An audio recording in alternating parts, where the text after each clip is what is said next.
Good morning, Saturday, October 22nd.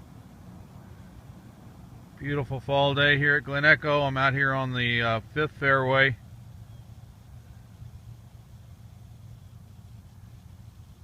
And we're looking at Bermuda eradication work here. Be the last video of the year about this program.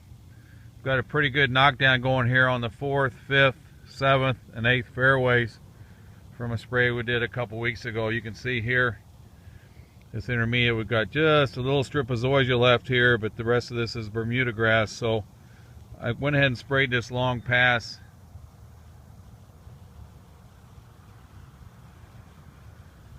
in an attempt to replace this next spring. Probably have to spray it again in the spring. And then I wanted to also show you out here in the fairway, we've got just a few little patches of Bermuda. You can see that's been knocked down pretty good. Got a few areas here where we had sodded and we have a few edges and stuff that need to fill in. A little bit of Bermuda grass out throughout this area.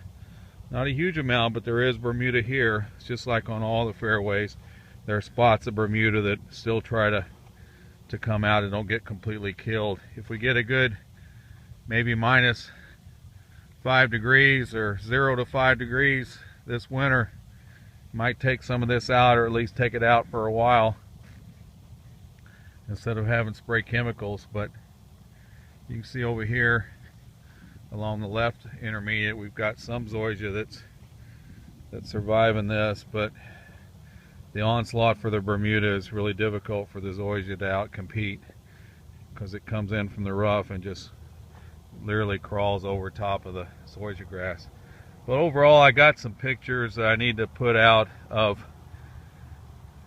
what it looks like now and what it looked like a few years ago, and it's pretty remarkable, the patches of Bermuda that we don't have anymore. But it's a horrible beast, this Bermuda grass, unless you're in the south where it's the grass you have to have, at least for the most part.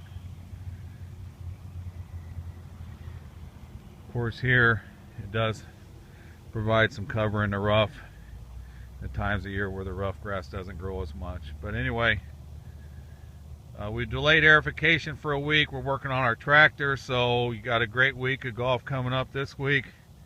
No disruption to the greens.